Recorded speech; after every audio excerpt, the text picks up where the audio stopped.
계속해서 우리 예수님께서 이제 십자가에 달리시 전날, 그때 있었던 일인데, 누가 크냐, 제자들이 그런 얘기를 하죠. 24절에 누가 크냐는 다툼이 났다. 그래서 우리 예수님께서는 이방인들은 어떻게 하든지 주관하며 또 은인이라 칭함을 받으나, 은인이라는 것은 보통 왕의 개념인데 그런 칭함을 받지만 우리는 다르다. 너희는 그렇지 않는데 큰 자가 젊은 자를, 또 다스리는 자는 섬기는 자와 같을지니 앉아서 먹는 자가 크냐 섬기는 자가 크냐. 그럼 뭐 당연히 앉아서 먹는 자가 크겠죠. 뭐 대통령이라든가 그럼 누가 서빙을 받는 것이지 하는 게 아니잖아요. 앉아서 먹는 자가 아니냐. 보통 부모와 자식이면 부모가 자식을 섬기게 돼 있잖아요. 그러나 나는 섬기는 자로 너희 중에 있노라. 너희는 나의 모든 시험 중 항상 함께한 자들인즉 함께 고난을 겪기 때문에 이제 아버지께서 나라를 내게 맡기신 같이 나도 너에게 맡겨 너희로 내 나라에 있어서 이제 함께 먹고 마시고 12지파를 다스리게 하려 하노라. 그러니까 너희들이 지금 이 땅에서 대접받으려는 게 아니라 그 나라에서 대접을 받는다, 그런 내용이죠. 우리 여기서 보면요, 제자들은 왜 다퉜느냐? 바로 딱 한 가지죠. 높아지려는 마음. 저와 여러분 사실 이것을 피할 수는 없습니다. 우리 누구나 다 높아지려는 마음이 있어요. 또 인정받으려는 마음이 우리에게 다 있죠. 우리 이거 언제나 조심해야 됩니다. 아직도 내가 어느 정도 그래도 잘났다는 이런 생각들. 여러분, 그 사울 왕이 뭐 때문에 그렇게 다윗을 죽이려고 했습니까? 사람들이 다윗을 더 인정하니까, 자기보다. 우리는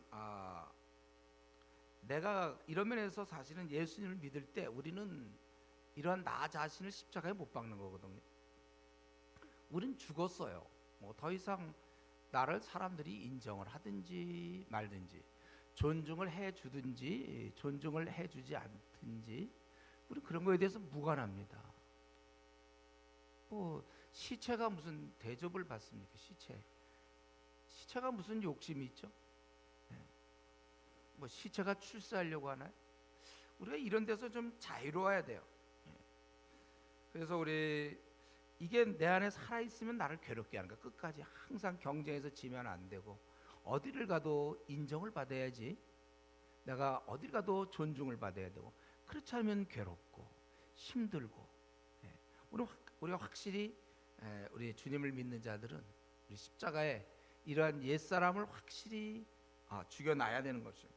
그렇기 때문에 더 이상 뭐 싸울 것도 없고 경쟁할 것도 없고, 또 우리 열등감 같은 거 있잖아요. 우리에게 열등감도 결국은 자기가 살아있어서 그렇지, 뭐 자기를 십자가에 죽이면 내가 이 땅에서 뭐 대접받지 않으면 어떻고 무시당하면 어떻습니까? 그러니까 이런 열등감도 가만 보면 자기가 살아있어서 그래요.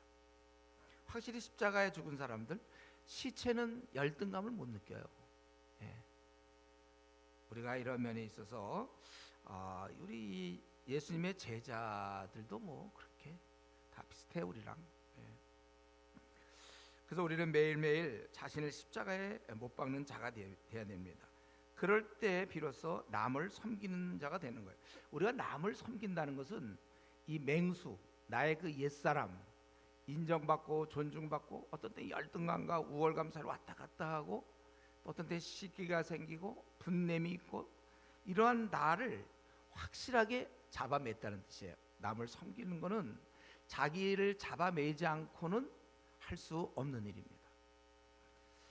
그래서 내가 그리스도와 함께 십자가에 못 박혔나니 이제는 내가 사는 것이 아니요 오직 내 안에 그리스도께서 사시는 것이라. 사실은 우리가 이 남을 섬기는 거 보면 나도 마음만 먹으면 남을 이렇게 섬길 것 같죠? 탁 섬기고 손해보고 남을 위해서 자기가. 천만의 말씀, 그렇게 안 된다는 거예요. 남을 섬길 수 없어요. 자기를 확실히 죽인 자만이 할 수 있는 것이 남을 섬기는 겁니다. 뼈도 없어 아무것도, 그냥 흐물흐물해. 완전히 자기가 죽어 있기 때문에 그런 자가 섬기는 거예요. 우리 그 요즘 보니까 이제 작년부 중에 HSK 4급을 따고 이제 5급에 도전한다. 뭐 이런 형제도 있고 어떤 사람은 또 뭐 4급에 도전한다. 뭐 이런 경우 있죠. 또 개인적으로 이미 뭐 어떤 사람 5급 땄다는 얘기도 내가 들었는데 사실은 우리가 벌써 내가 HS 6급이다. 6급을 땄다는 얘기는 이제 1급, 2급, 3급 뭐 이런 단계를 자기가 이제 해냈다는 뜻이잖아요. 그러니까 6급이 가능한 거죠. 마찬가지로 내가 남을 섬긴다는 거는 그게 그냥 되는 게 아니에요. 이렇게 마음 먹었다고 되는 게 아니에요. 내가 결심했다고 되는 게 아니라 자기를 확실히 십자가에 못 박은 자만이 가능한 일이다. 그래서 여러분 우리 중에 미혼들 말이죠. 결혼 대상자를 이렇게 자기가 확실히 죽은 사람을 만나세요. 잘생기거나 학벌이 좋거나 능력 있는 사람 말고 학벌 좋은데 자기를 안 죽인 사람이 더 문제예요. 능력 많은 사람이 자기를 안 죽이면 더 교만하고 만약에 결혼했으면 자매 윽박지르게 되는 거예요. 또 그런 형제가 자매 무시하게 된다니까요. 우리는 이제 아직 결혼 안 한 사람들 아직 가능성이 있어요. 여러분들은 이렇게 봐서 자기가 확실히 죽어 있는 사람과 결혼하세요. 할 수 있겠어요? 그러면 남은 생 50년 평안하죠. 이 사람은 자기를 괴롭힐 일도 없고 만약 나 형제라면은 그럼 뭐 자매를 위하여 목숨 버릴 것이고 자기 무시할 것도 없고 자매를 또 자매가 확실히 죽어야만 형제도 사는 게 편하죠. 돈을 못 벌어와도 바가지 긁지 않아요. 욕심이 없는데 이미 다 죽어서 또 자기 안 도와준다고 인상 쓰고 그렇지도 않아. 이 자매는 왜냐하면 다 죽어 있기 때문에. 그러니까 형제들 평안해. 평안의 비결이 물론 주님과의 깊은 관계지만 또 동시에 자매를 잘 얻어보세요. 괜히 형제들 말이야. 자매들 뭐가 있어요. 이쁘장하다든가 이런 그런 거 더 문제. 그런 사람들 자기 죽지 않으면 자기 잘난 줄 알아. 자매들 도도하고 그냥 확실히 죽은 사람들 있잖아요. 그거 못 고르겠어요, 여러분들? 누가 죽었는지 안 죽었는지 모르겠어요? 정 모르면 나한테 오세요. 내가 알려줄게. 죽은 사람이고 이건 아직 살아있는 사람. 아직 도도하고 아직 저는 십자가에 못 박지 않고 마땅히 십자가에서 못 박혀 거기 묶여 있어야 되는데 활개치고 다니는 사람들이 있어요. 주위 사람이 힘들어지는 거죠. 옛사람은 우리 다 맹수예요. 맹수를 확실히 가둬놓는가 못 가둬놓는가. 우리 그 맹수들 입마개 하잖아요. 원래 맹견 그 입마개 해야지. 그거 안 하면 어떻게 될지 몰라요. 우리가 이런 면에 있어서 섬긴다는 것은 아무나 하는 것은 아니고 자신을 흉내는 낼 수 있지만 진짜 섬기는 건 자기를 이렇게 죽여 있는 자. 예수님이 바로 나는 섬기는 자로 자기가 죽어 있기 때문에 또 십자가에 죽을 수 있는 거죠. 자기 생을 기꺼이 사람들에게 줄 수 있는 것. 그럼 오늘 가만히 보니까 제사장들은 그 앞부분에서 어떻게 하면 예수님을 잡아 죽일까 어떤 목적을 갖고 움직이고 있죠. 유다도 돈을 이렇게 해서 예수님을 이제 팔아 넘기려고 배반하면서 그런 목적을 갖고 있단 말이죠. 또 예수님도 죽으려는 목적을 다 갖고 그렇게 움직이는데 유독 이 제자들은 전혀 이런 분위기를 파악 못하고 있어요. 이제 스승이신 주님은 잡혀 죽을 텐데 누가 높은가 누가 크냐 이거 다투고 있을 정도라는 거예요. 그래서 좋아요. 그래서 누가 순위가 결정되면 그러면 어떻게 할 거예요? 권한을 행사할 건가요? 오히려 이때는 약간 밑으로 들어가서 좋아요. 이 우두머리부터 잡히는 수가 있거든.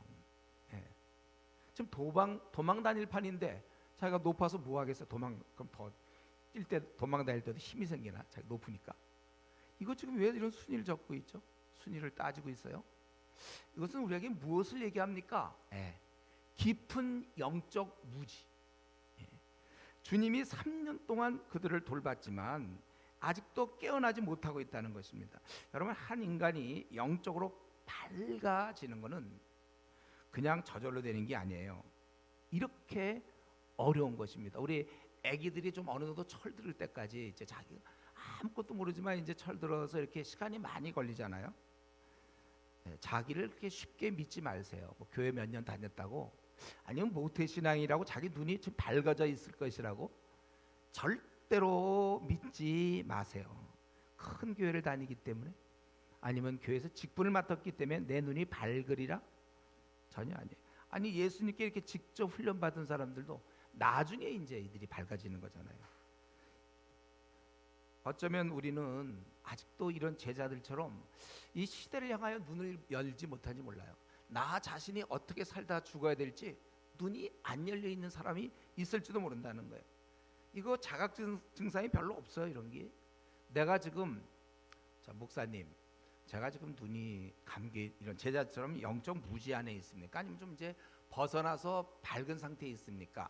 그래서 이런 문제를 그냥 밝거라 제가 이렇게 설교해봐야 무슨 도움이 되겠습니까? 그래서 제가 체크리스트를 좀 만들었는데 뭐 아주 대표적인 거는요, 일단 내 마음에 평안이 우선 있어야 돼요. 확실한 거는. 그리고 희미하게나마 이런 생각, 지금 내가 이렇게 별로 좀 잘 살고 있는 것 같지 않다. 바울 사도는 이렇게 살았을 텐데 난 지금 그런 게 좀 아닌 것 같다. 이런 사람들 영적 무지에 현재 갇혀져 있는 겁니다. 내가 나도 바울처럼 말이야 예수님을 직접 만났으면 내 지금 신앙은 달라질 텐데, 나 그러고 진짜 헌신할 수 있는데, 주님이 나타나서 너 헌신해라 그러면 나 헌신할 수 있는데, 그리고 난 나타나지도 않고. 바울 좋겠다, 바울은 나타났으니까 되는데 나는 나타나지도 않고, 분명히 내가 지금 다메섹 이후의 삶 같지가 않아. 뭔가 이게 다가 아닌 것 같다고 느끼는 사람, 아직 영적 무지에 빠져 있는 것입니다. 자기가 지금 나는 확실하게 다메섹 이후의 삶을 살고 있으며 다시 태어나도 이렇게 산다, 이렇게 될 수 있어야 돼요. 벗어나 있는 거예요, 영적 무지를. 영적 무지에 갇혀 있는 사람들은 자기가 지금 뭘 어떻게 하고 있는지도 몰라요. 지금 제자들이 누가 크냐, 이거 오순절 이후에 예수님 승천한 이후에 다시는 이런 제자들이 이런 논쟁 없습니다. 아직도 이들은 뭐가 뭔지를 모르는. 그렇기 때문에 여러분 정말 이러한 것은 다른 방법이 없어요. 우리 어린애들 꾸준히 초등학교도 다니고 중학교 다니고 꾸준히 하면서 점점 이걸 아는 것처럼 우리는 항상 성경을 가까이 해야 합니다. 그래서 성경에는 주야로 묵상할 수만 있다면 그런 자를 복 있는 자라고 얘기하고 있잖아요. 그래서 다행히 이런 무거운 성경을 밤낮 들고 다니기 힘들었는데 요즘 과학이 발달돼 갖고 스마트폰 거기에 여러분 성경이 다 들어있어서 여러분 이거 다 볼 수 있어요. 좋은 시대를 살고 있어요. 주야로 묵상 가능해. 법은 대로 이런 거 보면 어떻게 이런 시대를 맞이했는지 참 놀라울 뿐이에요. 우리는.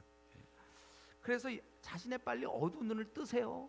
그러니까 다시 한번 얘기할게. 내가 지금 다메섹 이후를 확실히 살고 있다고 생각하는 사람은 내가 보기에 뜬 거고, 그렇지 않고 아직도 나도 뭔가 이렇게 살면 안 될 것 같은데 좀 심하지만 그러면서 지금 몇 년째 사는 사람들이 있습니다. 어둠에 갇혀져 있는 거예요. 나와야 되는데 주여 나오게 해주십시오. 여러분 좀 울면서 좀 탄원을 하세요. 어찌 내 생이 이렇게 삽니까? 그러니까 지금 자기가 내 영적 생활, 주님 앞에서 내 생활을 얘기할 때 별로 칭찬받을 것 같지 않아.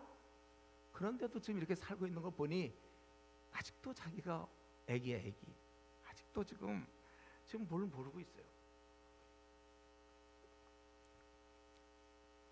영적인 눈을 열어야 되는데.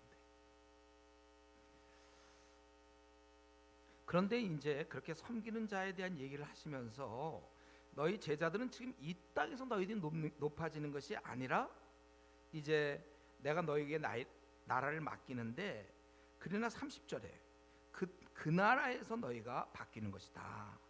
그래서 나라를 얻고 12지파를 다스린다. 그건 이제 하나의 상징성, 주님처럼. 지금은 주님의 이름 때문에 너희들이 낮아져야 될 것이고 섬기는 자가 되고 만물의 찌꺼기 같이 될 수도 있지만 그때는 높아지며 다스리는 자로 살게 된다는 거예요. 그러므로 우리의 눈은 항상 이 땅에만 있을 게 아니라 우리가 그 나라에 고정되어 있어야 돼요. 혹시 자기 신세를 한탄하는 분 있습니까? 이 땅에 현재 이렇게 사는 게 나에게 다시 한번 기회가 준다, 한 10년만 젊어진다면, 뭐 이런 자기 지금 삶에 대해서 별로 만족하지 못하는 사람들이 있나요? 또 아니면 자기의 운명이 왜 이 모양인가, 왜 이런 남편을 만났고 이런 아내를 만났고 이런 자식을 만났고 이런 부모를 만났고 하필 나는 어떻게 하다 이렇게 되었는가. 여러분 우리가 그런 게 중요한 게 아니에요. 우리 이 땅에서는 어차피 우리가 수고하고 애쓰고 낮아질 것이며 그 나라에 우리가 상이 있다는 거예요. 우리는 그때 받을 상을 기대해야 됩니다. 물론 우리는 좀 상 때문에 주님의 일을 하는 건 아니에요. 그건 확실하죠. 옛날에 저는 모태신앙일 때 그런 생각을 했어요. 내가 일을 많이 하면 상을 받을 거다. 난 그 생각을 많이 했댔어요. 그래서 나는 나중에 이제 뭐 면류관, 그러니까 부흥사들이 와서 그런 얘기했어요. 여기서 노는 사람들은 나중에 죽으면 개털모자 쓰고, 그리고 여기서 열심히 하는 사람은 나중에 면류관에 뭐 거듭난 숫자만큼 뭐 별이 붙고 막 이런 얘기하니까 그거 받아야지. 나중에 이제 제가 깨달았죠. 우리는 그런 상 받으려고 일하면 안 되죠. 우리는 어떤 자세로 일하는 거예요? 주님께 너무 귀한 은혜를 받았잖아요. 날 위해서 죽으시고 피를, 누가 그렇게 하십니까? 살을 찢으시고 피를 흘리시고 나의 구원을 위해서. 그렇기 때문에 우리는 그 은혜에 10,000분의 1이라도 보답하려는 마음으로 우리가 이렇게 주를 섬기는 것이지, 무슨 상 받으려고 그럽니까 우리가? 그런데 우리는 그런 마음으로 하지만 하나님께서는 이 충성된 자를 하나님 성격상 가만 놔둘 수 있겠습니까? 예? 생각해 보세요. 남들 뭐 안 하는 사람도 되게 많은데 어떤 사람이 주님의 이름 때문에 가난하고 힘들고 핍박도 당하고 가족들한테도 무시당하고 사는 것도 힘들고, 예? 정말 만물의 찌꺼같이 돼. 나 때문에 그런다면 주님이 그걸 가만 놔둘 수가 있냔 말이에요. 속성상. 그렇기 때문에 우리가 이 상을 그런 면에서 기대해야 돼요. 주님이 나의 모든 걸 아시니까. 그래서 우리가 사실 지금 주님 때문에 나름대로 오해도 받고 어려운 상황에도 처하고 힘들고 때로는 재정적 손실도 있고 뭐 나름대로, 남들은 다 빨간 날 놀러 다니는데 뭐 또 교회 조장이라고 그래서 와야 되고 뭐 청소하려니까, 예를 들면 말이죠. 이런 여러 가지 주님 때문에 저기 고속터미널 가서 또 무시도 당해야 되며, 그 남 전도하는 게 얼마나 어렵습니까? 무시, 의뢰 입장이잖아요. 의뢰 입장을 항상 어쩌면 평생 의뢰 입장으로 살지도 몰라요. 그런 사람들, 이런 사람들이 우리가 그렇다면 빨리 주의 오심을 기다려야 됩니다. 빨리 주님 오셔야 돼요. 그래서 이거 보면 알아요. 주님 오심을 기다리는 자들은 대충 주님의 일을 하는 사람 맞고, 오늘 주님 오시면 안 된다 하는 사람들은 지금 주님의 일 안 하는 거예요. 그래서 우리 주와 함께 거기 28절, 너희는 나의 모든 시험 중에 항상 나와 함께 한 자들인즉, 이런 어려운 가운데서 함께 했기 때문에 그래서 마땅히 내 나라를 맡기며 12지파를 다스릴 수 있는 그런 것을 말씀하고 있는 것입니다. 그래서 나는 이 시간 스스로 질문하면 되고, 또 체크리스트인데, 나는 주님 오시기를, 빨리 오시기를 기다리고 있는가? 보통 이런 사람은 나름대로 주님 때문에 희생하는 사람이에요. 힘드니까 주님 섬기느라고, 너무 사람들과의 관계가 힘들고 또 이 땅에서 사는 게 그렇지 않아도 고통스러운데, 그 당시 초대교인들 뭐 이제 나중 보면 알지만 다 순교당하고 도망 다녀야 되고 굴로 들어가 살았잖아요. 굴. 터키에 가보면 갑바도기아라는 데가 있는데, 그런데 대림구이라고 지하 20층까지 땅굴 파갖고 로마군을 피해서 거기서 지하에서 살면서 뭘 기다리겠습니까? 제발 좀 주님 오십시오. 우리 AD 1세기 그리스도인들은 주님 오십시오 기다렸다고요. 그리고 주님을 위해서 살았고, 그래서 사실은 그날 오기를 빨리 기다린다면 지금 여러분들이 지금 제대로 믿고 있는 것이다. 그런데 우리가 이제 그걸 소망하면서, 그러니까 이 땅에서 섬기는 자로 우리가 살아야 되는구나, 그 나라에 상 줄 것을 기대하면서. 그러나 그 나라에서 우리가 분명히 존귀한 자고 영광을 누릴 자지만, 이 땅에서 우리에게 절실히 필요한 것은 주님의 도움입니다. 우리가 이제 그런 영광스러운 존재가 되지만 이 땅을 살 동안은 주님의 도움이 필요해요. 왜냐하면 31절에 시몬아 시몬아 보라, 사탄이 너희를 밀가루로 타려고 요구하였으나, 시몬 베드로한테 얘기하는데 여기 보면 복수가 사용되죠. 너희를 밀가루, 시몬아 시몬아 너희를. 이 말 속에는 사실은 이 시몬뿐만 아니라 지금 시몬에게 얘기는 하지만 모든 자에게 다 해당되는 거예요. 그래서 요구하였으나, 그러니까 이거 구체적으로 우리가 잘 모르지만 욥기 1장 2장을 보면 그런 장면 나오잖아요. 사단이 막 이렇게 고소해서 욥을 떨어뜨려 보려고 막 그런 거 좀 우리가 연상할 수 있는데, 어쨌든 그런 영적인 세계는 잘 모르지만 굉장히 사탄이 우리를 흔들어 놓기를 원한다는 거예요. 그런데 내가 기도로 너희들을 도왔다 이거죠. 내가 내 믿음이 떨어지지 않기를 기도하였노니 너는 돌이키니 내 형제를 굳게 하라. 이렇게 딱 얘기했으면 좀 알아들어야 되는데 베드로는 아니죠. 그게 이게 무슨 말이냐 이게. 내가 주와 함께 오게도 중대로 가기를 각오했다.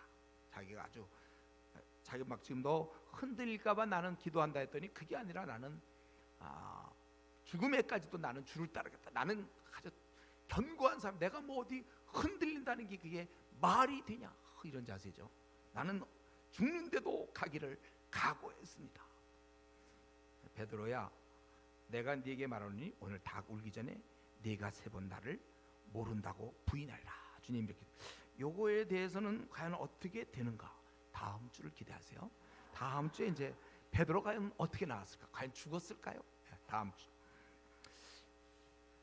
근데 지금 우리가 하나 여기서 얘기할 것은 그 나라에서 우리가 존귀되는 거 맞습니다. 영광스럽게 되고 주님과 함께 만물을 다스리는 자가 되지만 이 땅에서는 계속해서 우리에게 시험과 유혹이 계속해서 있기 때문에 그래서 우리가 이 싸움을 해야 되고 우리가 이런 싸움에 지면 그럼 우리가 하나님께 원래 영광 돌리기 위해서 태어난 자인데 영광 못 돌리는 거예요. 시험 드는 자. 넘어져 있는 자는 영광을 돌릴 수가 없잖아요. 그래서 우리를 초라하게 삶 자체가 그냥 세상 사람과 비슷하게 만들어버려요.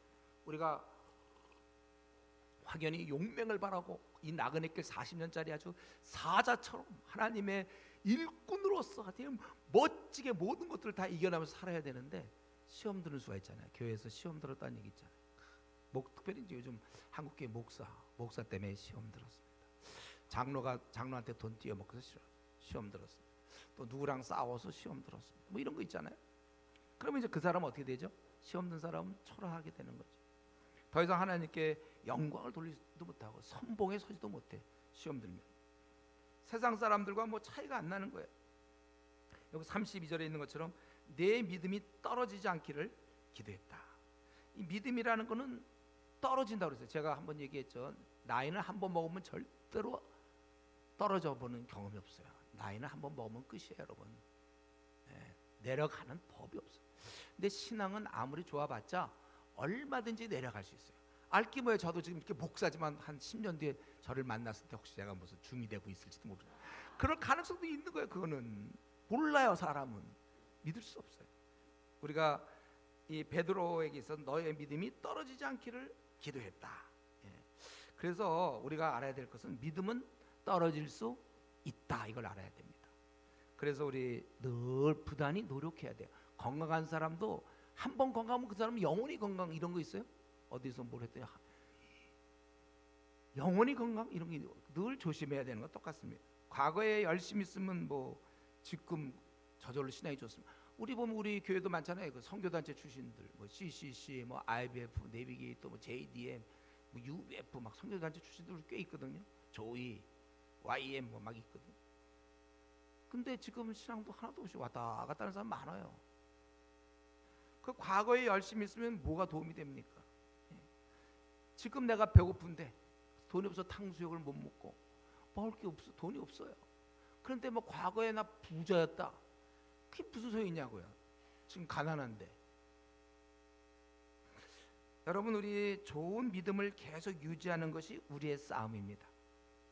믿음이 떨어지지 않도록 애써야 되고 사탄은 이미 하나님께 우리를 빼앗겼지만 우리의 믿음이 떨어지기를 아주 그냥 식어지기를 믿음이 식어져서 차지도 않고 미지근하기를 학수고대하는 거예요. 지금 미지근한 신앙이 되는 것이 마귀의 유일한 목표입니다. 저와 여러분 향해서 어떻게 하든지 저 사람을 미지근하게 만드는 거 이게 아주 사탄의 최대 목표예요. 우리는 그걸 뿌리쳐야 됩니다. 그래서 우리 그 뿌리치고 우리가 우리의 뜨거운 믿음을 유지할 수 있는 방법은 우리 주님이 하신 것처럼 내가 너를 위하여 내 믿음이 떨어지지 않기를 기도했다는 겁니다. 바로 기도예요. 땅에서는 포위되고 공격당하는 우리들에게 하늘에서는 힘을 공급할 수 있다는 것입니다. 우리가 흔들리는 차, 뭐 지하철은 좀 괜찮아요. 옛날 우리 버스, 저 같은 거 버스 많이 타고 다녔거든. 그럼 얼마나 흔들리지 몰라요. 그럴 때 이걸 이제 손잡이를 잡으면 되는데 이거 안 잡으냐고 탁탁탁 이럴 수 있다. 딱 잡고 있으면 되는 거. 우리가 이런 기도를 통해서 우리는 견고한 신앙을 유지할 수 있는 것입니다. 기도는 나를 놔두게 하는 것이고, 기도를 쉴 때부터 나는 이제 흔들리는 거죠. 흔들려. 그때부터 이제 악한 마귀가 나를 노략하고 공격하고 나를 갖다가 이렇게 흔들어 놓고 갖고 놀 수 있다는 것입니다. 그렇기 때문에 여러분, 우리 중에 기도가 좀, 기도에 대해서 그냥 겨우 숨만 쉬는 것처럼 기도에 불이 식어진 사람이 있습니까? 그렇다면은 마귀에 의해서 여러분 흔들리는 생활을 하고 있는 거예요. 이럴 때 중대 결정하지 마세요. 여러분, 기도 생활 제대로 못하고 이럴 때 막 배우자 선택 절대 하지 마세요. 여러분들, 앞날 결정, 유학 가야 된다, 이런 얘기 하지 마세요. 위험해. 이때는 기도 생활이 잘 됐을 때 이때는 가벼운 거, 뭐 짬뽕을 먹을까 짜장면 먹을까, 이런 건 그때 결정, 그것도 조심하면서 결정하세요. 기도 없을 때 흔들어진다고, 흔들어져. 그래서 내 삶을 원래 내가 이 길로 가야 되는데 엉뚱한 세상의 그 욕심에 끌려서 되지도 않는 무슨 유학길을 간다든가, 되지도 않는 무슨 뭐 부자 되기 위해서 뭐 재테크를 막 집을 팔아서 뭐 주식을, 이런 식으로 다 안 돼요. 기도를 사실 내 흔들리는 삶은 기도를 쉴 때부터 시작되는 것입니다. 그래서 삶이 무질서하게 되고 내 뜻대로 되지도 않고, 어떻게 부부관계도 엉망이 되고 부모와 자식 간에도 그렇고 주위 사람과 관계가 자꾸 깨지고 화 자꾸 내게 되고 짜증나고. 그렇다면 세상 사람과 뭐가 다릅니까? 우리가 이거 아는 내용이지만 확실하게 알아야 돼요. 우리가 이렇게 흔들리면 성령의 열매 없습니다. 이렇게 우리가 마귀에 의해서 노란하기 시작하면, 이게 믿음에서 떨어지면 성령의 열매는 없어요. 대신 짜증이 늘어납니다. 그리고 신경질 자꾸 내게 되고, 그리고 무기력해. 이때 특징이 아주, 이 믿는 자로서 선봉에 서서 그냥 영적 싸움에 막, 이게 아니고 굉장히 무기력하고, 당신들은 뭐 전도하러 나가시오. 나도 옛날 CCC 뭐 IF 수준이고 나도 옛날에 했어요. 아주 무기력하고 우울해. 이때 기쁨도 별로 없고, 오직 기쁨이 있다면 이제 월드컵 뭐 이런 거 결승이라든가, 이제 기쁘죠. 삶의 목표가 생기거든. 그 보는 거. 기쁨이 없고 절제하지 못해. 이럴 때 이제 매사에 불평이 많죠. 그래서 아무리 좋은 부부관계라도 자꾸 배우자가 불평하고 이래. 남 탓하고, 그리고 이상해서 사람이 싸나와. 온유하지도 못하고 삶의 만족과 기쁨도 없는 것입니다. 다른 말로 하면 문의는 하나님의 자녀 맞는데 삶은 완전히 세상의 자녀와 구분되는 게 없습니다. 그래서 이런 문제에 여러분, 내가 도무지 기쁨도 없고 뭐 별로 보람도 못 느끼고 그냥 이렇게 살고, 돈이나 버는 게 어쩌면 남들이 볼 때 저 사람 사는 그 목적이 돈 버는 건가, 그렇게 회의가 들 정도로. 여러분, 우리 이 문제 해결은 다른 거 없습니다. 다시금 기도에 불을 붙이는 거예요. 원래 하던 대로 하세요. 이전에 하던 대로. 신앙 좋을 때 하던 거 있죠. 내가 뜻을 정하여 아침에 1시간 기도하든지, 자기 전에 1시간 기도하든지. 그래서 집에서 잘 안 되면 교회에서. 그래서 이사 갈 때, 여러분 이사 올 때 어떻게든지 교회 근처로 이사 오고, 도저히 안 될 때는 자기 집 근처에 교회를 꼭 알아봐서 내가 기도할 수 있는, 우리 혼자 운동할 수 있지만 헬스장 다니는 이유를 모르겠습니까, 여러분? 아무도 그런 데 가면 운동이 잘 되는 것처럼 기도도 집에서 왜 못해요? 하지만 그래도 이렇게 교회에서 와서 기도할 때, 40일 기도할 때 와서 기도하니까 확실히 다르잖아요. 자기가 기도를 해야 돼요. 그렇지 않으면 마귀에게 계속 시달리는 삶을 살고, 엉뚱한 것을 내 생의 목표로 삼아서 대충 돈 버는 건데 뭐 그 정도나 뭐 뭘 하나 이루는 거. 그래서 이제 내 생 다시 안 오는 요 귀한 30대, 40대, 50대 다시 내 생 그래서 끝내고 말고 이제 늙어가는 겁니다. 저는 점점 늙어가지만 후회가 없어요. 다시 태어나도 이렇게 살 것이며. 여러분, 우리가 이 기도 시간 빨리 이거 주님을 붙잡아서 자기 흔들리는 자기를 좀 안정시키세요. 내가 흔들리니까 우리 집에 아내도 흔들리고 남편도 흔들리고, 내가 흔들리면 자식도 흔들리고 교회도 흔들리는 것이고 주위 사람 힘든 것이고, 내가 딱 자리를 잡아야 되는 것입니다. 그래서 우리가 이런 면에서 과거의 신앙 자꾸 얘기할 거 없다는 것이고, 그리고 나서 우리 주님이 뭐라고 그랬습니까? 그리고 이렇게 얘기했죠. 기도했고 그 다음에 32절, 너는 돌이킨 후에 내 형제를 굳게 하라, 이렇게 얘기했어요. 주님을 제대로 섬기는 자라면 그런 자에게 우리 주님이 원하는 건 너 나를 잘 섬기냐? 그러면 남을 굳게 하라. 내가 나를 사랑한다면 내 어린 양 먹여라. 이거 마찬가지죠. 그런데 이 일은 남을 굳게 하는 데는 분명히 전제 조건이 있습니다. 예, 돌이킴이 확실한 자만이 할 수 있는 거예요. 돌이킴, 확실히 돌이킨 자, 내 구원이 분명해야 되고 아주 확실하게 100% 주님 편에 서 있는 자, 예, 철저히 회개하고 주님께 굴복된 경험이 있는 자, 내 생의 주인이 나에서부터 바뀌어서 주님이 된 사람, 예, 이런 자가 하는 것입니다. 이런 자가 남을 굳게 하는 거예요. 그렇기 때문에 우리가 사람을 경고케 하는 것은 그건 하나님이 하시는 일이잖아요. 그런데 또한 동시에 이 충성스러운 주의 일꾼의 이 일을 할 수 있도록 그렇게 하나님이 허락하셨어요. 우리를 동역자로 삼으셨어요. 그래서 내 주위 사람, 흔들리는 사람, 뭐 이런 사람을 여러분에 의해서 그를 굳게 할 수도 있고 그 사람이 굳게 되지 못할 수도 있단 말이에요. 나에 의해서. 우리 하나님은 뻔해요. 우리 하나님의 그 원하심은 이 약한 자들이 견고하게 되길 원합니다.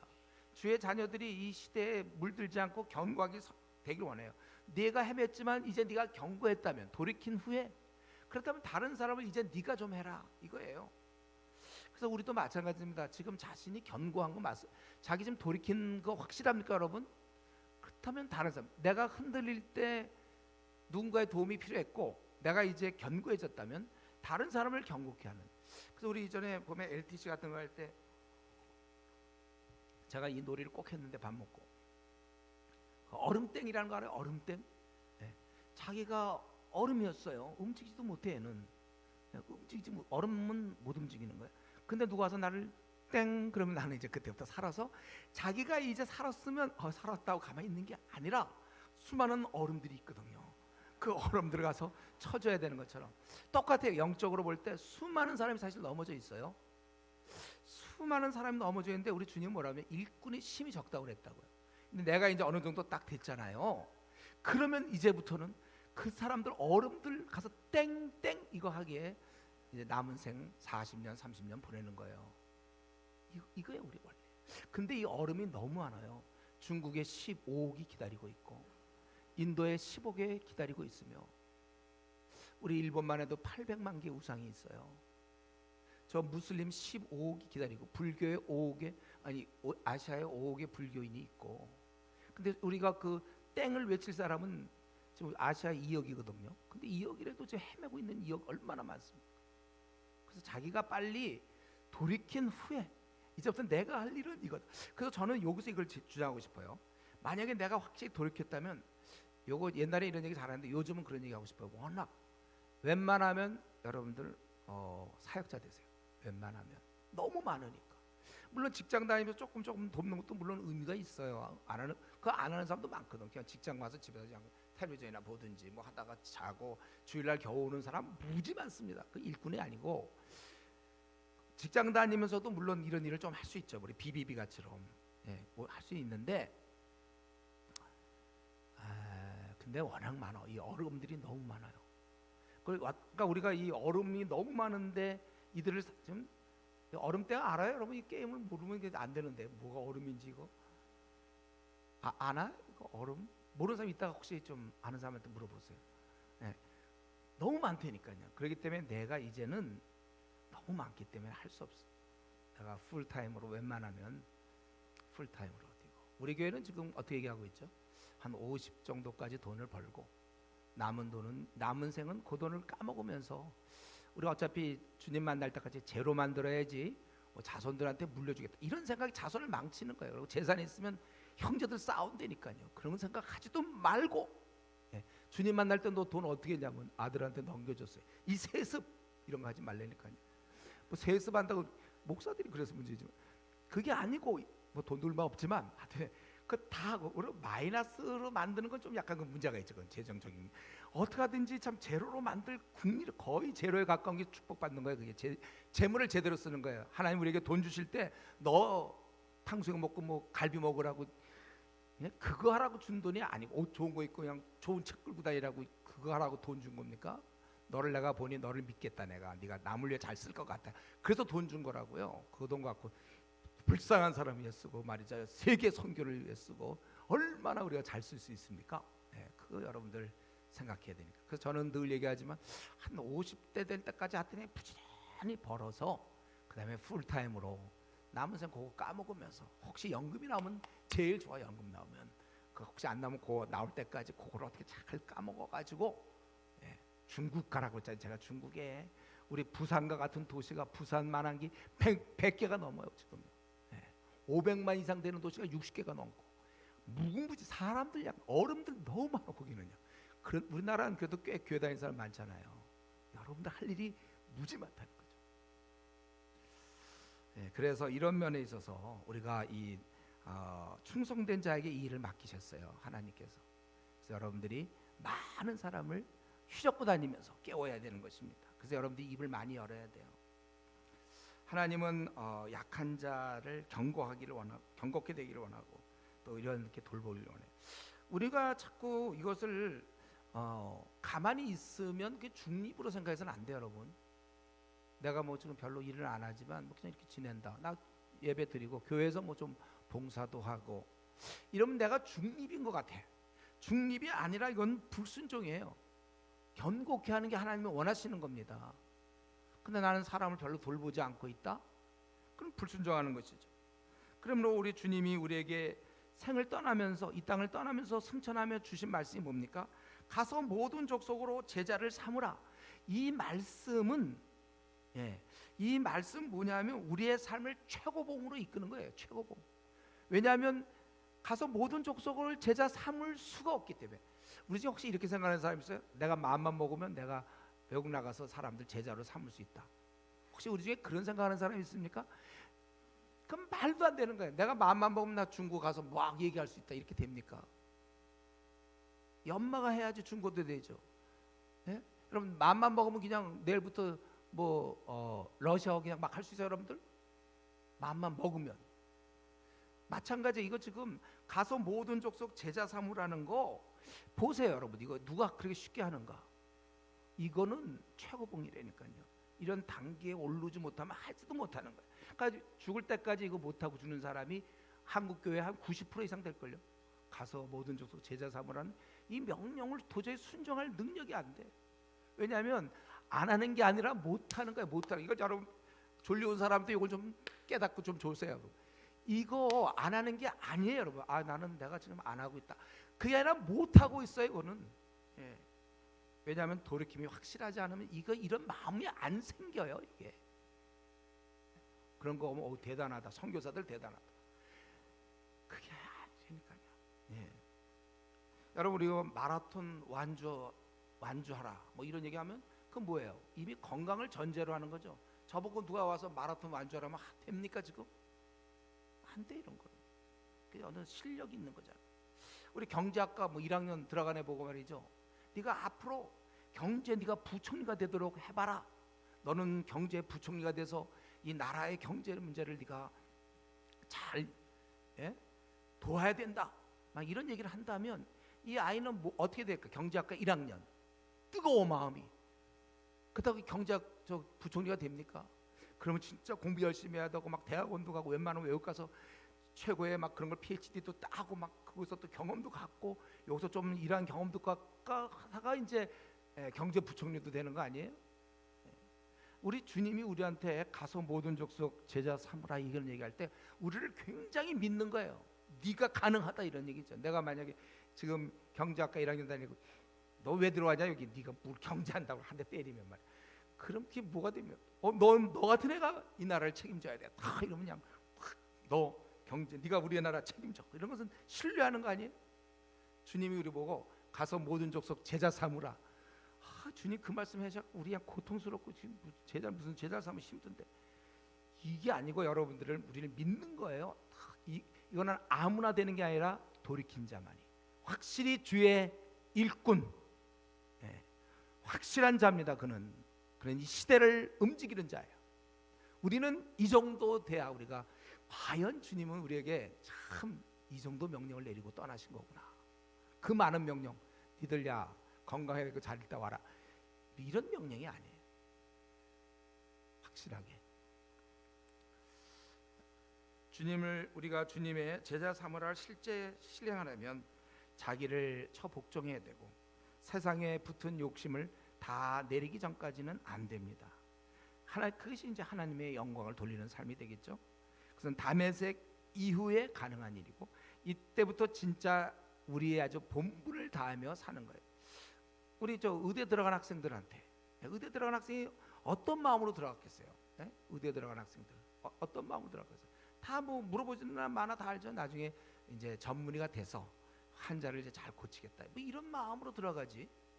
의대 들어가면 이제 본과 1학년 2학년이 있는데 본과 1학년 2학년 시험만 딥다 보고 말이죠. 시험 보러 들어간 사람 있습니까? 예를 들면 너 의대 들어가면 한 40년 본과 1학년 하다가 그 다음에 너 이제 고 마치면 너 바로 전문의 시켜서 한 6개월간 마음껏 진료하다가 죽어라. 누가 들어가겠습니까? 그거 마음속에는 이제 요거는 내가 힘들어도 인터넷 하고서 내가 전문의 돼서 이제 뭐 개원을 한다든가 해갖고 뭐 어디 아프세요? 물어봐갖고 그거는 이렇게 해서 약을 먹어야 되고 뭐 이렇게 뭐 그런 맛이 있어야 되는 거 아니에요? 그렇지 않고 한번 의대 다니는 데 물어보세요. 뭐 왜 너 다니냐고. 똑같아요. 여러분들 교회 왜 다닙니까? 교회 신앙인이 되었다면 어떤 뭐 기대하는 게 있을 거 아니에요? 우리 주님이 하신 말씀이에요. 네가 돌이킨 후에는 이제 네가 제대로 성장했다면 뭐 나에 대한 그동안의 뭐 인정을 받니 못 받니 누가 알아주니 많이 뭐 열등감과 우월감 뭐 내 포지션은 무엇이며 이런 거 다 이제 다 정리되고 이제 나는 만물의 찌꺼기가 되니까 그죠? 어린 자들만 잘 되면 된다. 남을 굳게 하게 즉 제자 삼을 수 있을 때 그런 삶이 비로소 내가 태어난 이유며 그게 하나님께 영광을 돌리는 삶이 되는 것입니다. 그래서 우리 주님은 이렇게 말씀하셨고 그리고 주님이 이제 한 말씀 더 했죠. 35절부터 38절에 너희들 그들에게 이르실 때 내가 너희를 전대와 배낭과 신발이 없이 지금 이제 주님은 이 밤에 떠나야 되는 거예요. 이제 이 밤에 잡혀서 그 다음 날 내일이면 십자가에서 죽는 건데 떠나기 전에 제자들을 준비시키고 있는 거예요. 준비 안 된 제자들을 지금 준비시키고 있죠. 내가 함께 있을 때는 전대 배낭 신발 또 이런 거 다 걱정이 없었어요. 부정한 것이 있더냐 이르되 없었나이다. 왜냐하면 돌보시는 주님이 계셨으니까. 그러나 이제는 전대 있는 자는 가질 것이요 배낭도 그리고 검 없는 자는 겉옷을 팔아 아주 그 상황이 힘들기 때문에 검으로 표현되는 어떠한 그 힘든 상황 자기를 지켜야 되는 내가 너에게 말하니 기록된 바 그는 불법자의 동류로 여김을 받았다 한 말이 내게 이루어져야 하리니 내게 관한 일이 이루어져 가미니라. 그러니까 뭐냐면 이제 너희들은 이 불법자 예수님이 불법자가 되는 건데 너희도 마찬가지다 이거죠. 이제 그를 따르는 제자들이니까 너희들에게는 이제 앞으로 많은 고난이 있다는 걸 이제 암시하는 거죠. 그걸 알려주는 거예요. 근데 제자들은 그런 생각 안 하고 이제 여기 어떻게 검 둘이 여기 있나이다. 나 요거 부분이 참 신기해요. 어떻게 제자들이 무슨 검을 갖고 다녔지? 이상해 그거는. 나중에 요거 한 검으로 다음 시간에 할 거죠. 자를 게 뭐 하나 있어요. 검이 하나 쓸 때가 있는데 이게 그러니까 얘 족하다. 원래는 야 12명이 그래 2개면 되냐 이러면 부족하다 이래야 될 것 같지만 지금 예수님이 하신 말씀 그게 아니죠. 자세. 우리가 이제 우리 자신을 지켜나간다 이거죠. 영적 싸움이죠. 그만큼 힘든 싸움을 이제 이런 식으로 말씀하신 거예요. 여러분 우리가 하나님의 자녀들이 이 땅에 살 동안은 당연히 주님을 쫓을 때 불법자의 동료로 여김받았던 우리 주님이나 마찬가지로 우리도 불법자로 취급받습니다. 왜냐하면 이 땅의 대부분 사람들이 주님을 알지 못하는 자들이기 때문에 그들은 아직 하나님의 인도하심을 받지 못하기 때문에 우리는 어쩔 수 없이 그 사회 직장에 들어가면 예수 믿는다고 어쩜 불이익을 당할 수도 있겠고 또 살면서도 마찬가지로 우리는 당연히 고난을 받게 되어 있습니다. 이것은 주님 때문에 받는 거예요. 그래서 우리는 이것을 아예 이상히 여기지 말고 준비해야 되는 것입니다. 이렇게 제자들에게 준비하라고 말씀하셨던 주님은 39절부터 마지막 46절까지 본인이 준비하고 계시죠. 예수님께서는 이 기도의 능력을 알고 있어요. 39절 예수께서 나가서 습관을 따라 감람산에 이 감람산 안에 그 겟세마네가 있는 거예요. 산 안. 근데 습관에 따라 자주 이렇게 가신 걸 우리가 알 수 있고 지금 죽으셔야 되기 때문에 잡히셔야 되기 때문에 자기가 평소에 잘 가는 곳으로 가는 거야. 그래야 유다가 와서 이제 잡아갈 테니까. 그래서 습관에 따라 감람산에 가시는 거죠. 요 이제 기도하시고 이제 잡히시는 거예요. 그리고 그들에게 유혹에 빠지지 않기를 기도하고, 그리고 돌 던질 만큼 가서 무릎을 꿇고 기도했다는 거예요. 이제 하나님께 집중하려고 좀 떨어져서. 그리고 기도 내용이 뭡니까? 아버지여, 만일 아버지의 뜻이거든 이 잔을 내게서 옮기시옵소서. 뭐가 좋겠습니까? 지금 하나님으로부터 완전히 죄인 취급받아서 하나님 그 사랑하는 아버지로부터 이제 거절을 당해야 되고 죽임을 당해야 돼요.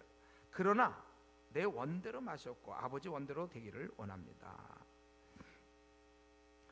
여러분, 우리가 원래 기도는요, 사실 이게 진정한 기도예요. 주의 기뻐하시는 뜻을 내가 따르려고 기도를 하는 거예요. 어떤 경우는 자기가 기도해갖고 자기 뜻을 막 하나님께 막 밀어넣고 관철시키는 거예요. 막 달라고 막 이거 안 주면 언제까지 막 주십시오. 그래서 그 안 주면 이제 그때 실족해. 하나님 계신가? 근데 원래 기도는 우리 주님처럼 하는 거예요. 이게 진정한 기도죠. 내가 원하던 것, 이 땅에서 붙은 어떤 욕심들, 이런 걸 관철시키려는 것이 아니라 오히려 자신이 하나님의 뜻, 기뻐하는 뜻이 무엇인가, 내가 기뻐하는 것과 하나님이 기뻐하는 것 사이, 여기서 우리는 하나님 뜻에 굴복하는 겁니다. 그래서 야망과 욕심이 있는 사람은 절대로 말씀을 보거나 기도하면 안 돼요. 왜냐하면 그거 꺾일 수밖에 없거든. 야망. 우리는 기도를 이렇게 하는 것이죠. 하나님 앞에 내 자신을 드리는 거예요. 그리고 이제 기도할 때 아주 우리 주님께서는 얼마나 애를 쓰셨는데 44절에 애써 더 간절히, 기도를 아주 간절히 기도하면서 이 생각 저 생각 이게 아니라, 우리 한 시간 하라고 그러니까 이 생각하고 저 생각하는 게 아니라 간절하게 하나님께 땀이 핏방울 정도 될 만큼 기도했다는 거예요. 이렇게 열심히 기도하는 동안에 우리 제자들은 뭘 하고 있었을까요? 졸리운 사람이 한번 얘기해 보세요. 뭘 하고 있었을까요? 제자들은 예수님이 이렇게 열심히 기도할 동안에 이제 그들은 자고 있었다. 주님이 마지막 하신 말씀이 이제 그들에게 시험에 들지 않게 일어나 기도하라. 우리 주님은 어떻게 보면 기도 안 해도 될 것 같은데 육신을 입으셨기 때문에 우리 지상에서 가장 위대한 분이긴 하지만 인간인 이상 기도해야 된다는 거예요. 이거는 우리에게 주는 교훈이 있어요. 저와 여러분의 인간인 이상 우리는 기도해야 되는 것을 명심하세요. 기도 없으면 46절에 왜 기도 안 하면 뭐가 문제죠? 시험에 든다는 거예요. 이거 여러분 공식으로 외우세요. 기도를 안 하면 시험에 든다. 그러니까 내가 마귀에 의해서 마귀의 어떤 종으로서 내가 살기를 원치 않는다면 아주 목숨을 걸고 기도해야 된다는 것입니다. 이렇게 명확하게 성경에 나와 있는 진리를 자꾸 무시하면서 살지 마세요. 괜찮을 거라고, 나 뭐 특별히 죄 짓는 것도 없으니까. 이게 지금 죄 짓고 안 짓는 문제가 아니에요. 여러분, 기도 없으면 당하게 돼 있단 말이에요. 주님도 그렇게 기도하시는데 우리가 내가 기도하지 않는 이유는 뭐 18가지 얘기할 수 있죠. 이유는 다 얘기할 수 있어요. 또 애기 엄마들이야말로 정말 애기 때문이든지 또 형제들이 야근을 하기 때문에 뭐 여러 가지 얘기를 할 수 있지만, 그러나 결국은 실패한 인생이 될 수밖에 없다는 것입니다. 기도 안 하는 자는 주님 말씀하신 대로 반드시 시험에 들게 되어 죄를 짓게 돼서 하나님의 자녀지만 결국은 마귀가 기뻐하는 삶을 살 수밖에 없다. 주님께서는 마지막 순간 가르치실 뿐만 아니라 친히 본이 되어줬잖아요. 그렇기 때문에 우리 지혜로운 성도는 주님의 가르침을 받아서 이런 가르침을 마음에 좀 소중히 담으세요. 오늘 이 시간에 주님도 기도했는데 나는 나를 너무 믿는 거 아니에요? 그러므로 여러분, 기도 안 한다는 얘기는 마귀에게 자기 성문을 열어주는 거야. 전쟁할 때 성문을 열어줘 보세요. 점령당하잖아요. 스스로 무장 해제하는 겁니다. 기도. 물론 기도 안 하는 이유는 아까도 18가지가 있어요. 알아요. 그럼 어쨌든 안 하면 이유는 뭐 어쨌든 간에 그는 시험에 들 수밖에 없다는 것입니다. 그러니까 그 삶이 실패자의 삶이 되는 거예요. 아무리 세상에서 잘 나가도. 그래서 우리는 기도하시는 주님을 우리가 본받아야 됩니다. 남은 생 여러분 더 기도 많이 하세요. 그래서 우리가 주님과의 깊은 교제 속에서 닥쳐오는 모든 시험과 유혹을 이기는, 다른 말로 하면 이제 결국 말씀 마쳐야 되겠는데, 결국 여러분들이 우리가 그 기도의 용사가 되라고요. 그래서 이거는 어떻게 알 수 있냐면 한번 자기를 생각해 보세요. 자기 지금 대학부다 혹은 뭐 작년부다, 우리 어느 조 자가 속했든지 부서에 속했든지 그 조에 속한 사람이나 부서에 있는 사람이 내가 기도를 많이 한다고 다 알고 있습니까? 벌써 이 기도 많이 하는 사람 티가 나거든요. 우리 돌아가면서 기도할 때 이제 한번 이렇게 조에서 기도하면은 평소에 기도 안 하던 사람은 오래간만에 해볼래니까 기도가 떠듬거려요. 뭘 하는지 자기도 좀 헷갈리면서 기도해. 평소에 기도 많이 하는 사람은 줄줄줄줄 이렇게 나오게 돼 있어요. 그거는. 그리고 평소에 기도 안 하던 사람은 한 10분, 20분만 기도하면 벌써 막 몸이 이렇게 되는 거잖아요. 할 것도 없고. 그러니까 중요한 건 이겁니다. 우선 벌써 우리 청년부든 작년부든지 대학부든지 우리 좀 부서에서 내가 기도의 사람인 걸 다 알고 있어요. 소문이 났습니까? 막 감추려고 막 애를 썼는데 내가 기도 안 하는 척 아무도 모르게 내가 기도 용사라는 걸 막 드러내지 않으려고 막 그래도 이게 티가 난다니까요. 보통 그렇게 불러야 자기를 기도의 용사로 다 인정해요 지금? 아니면 좋아요. 여기 부서는 좀 나의 깊은 사생활을 모르니까 집에서 벌써 그 부모가 알고 있나? 쟤는 밤낮 허건 날 기도만 하냐? 아니면 어머님 좀 반찬 좀 해주세요. 밤낮 기도만 하십니까? 뭐 이럴 정도로 그런 얘기 듣습니까? 아니면 남편한테 아내한테 당신 뭐 이렇게 기도할 게 많으냐? 뭐 이런 얘기 좀 들어요? 그렇게 들으셔야 돼요. 우리는 기도 용사가 돼야 됩니다. 이 싸움에서 이겨야 나머지를 이기는 거예요. 이 싸움에서 지면 골방에서 패배한 사람은 절대로 생애에 이길 수가 없습니다. 우리의 삶은 내가 다시 태어나도 후회가 없는 그런 삶을 살아야 돼요. 우리가 하나님 우리를 이 땅에 내실 때 실수로 절대로 아무 계획 없이 무작위로 그냥 이 땅에 내보내신 게 아니라 한 사람 한 사람에 다 계획이 있다고 그랬잖아요. 우리 고린도전서에 보면 다 계획이 있는데 그 이루어야 될 사명을 다 이루며 우리가 살아야 되고, 그래서 주님이 오라 하실 때 정말 기쁨과 감사한 마음으로 우리가 주님을 만나야 됩니다. 그래서 여러분들 다른 건 못해도 우리가 그건 할 수 있잖아요. 기도하여 우리가 모든 시험을 이기고 세상에서 승리하는 우리 귀한 성도 되기를 바랍니다. 우리 이 시간에 한번 같이 오늘 말씀 생각하면서 나는 정말 매일매일 내 자신을 십자가에 못 박아서 누가 크냐 이런 얘기할 때 내가 정말 십자가에 내 자신을 더 이상 내가 그런 거 안 따져. 내 위치와 인정과 뭐 그런 거 이제 높아지는 거 우리 이런 거 관심 없습니다. 그리고 이런 제자들이 3년을 쫓아다녀도 아직까지 후회나 눈이 밝아지는데 이 영적 무지가 생각만큼 그렇게 쉬운 문제가 아니에요. 우리 부지런히 성경을 손에서 떼지 말고 가까이 계속해서 여러분들이 뭐 이제 일주일에 한 장 하는 걸로 만족하지 말고 이제쯤 교회 좀 이제 한 2, 3년 다니고 3, 4년 다녔으면 이제는 일주일에 한 2장, 3장씩 내가 해서 빨리 66권을 끝내야 되겠다. 우리가 영적 무지를 더 벗어날 수 있도록 그리고 우리가 그 시험에 들 수 있다는 거 내가 시험에 들지 않도록 깨어 있어야 될 뿐만 아니라 돌이킨 후에 남을 돌보라고 하셨는데 내가 내 삶을 지금 가르쳐 볼 때 참으로 내가 남을 돌보는가? 내 남은 생은 아까 얘기한 대로 의대에 들어갔으면 전문의 돼서 환자를 고쳐야 되는 거고 교회에 나왔으면 이제는 남을 돌보는 사람으로 바뀌어야 되는데 언제쯤 나는 남을 돌보는 사람이 되고 그러나 나는 언제쯤 풀타임으로 지금 너무나 많은 사람이 헤매고 있는데 내 시간을 더 많이 들을 수 있을지 한번 이 문제를 생각하면서 같이 통성으로 기도하겠습니다.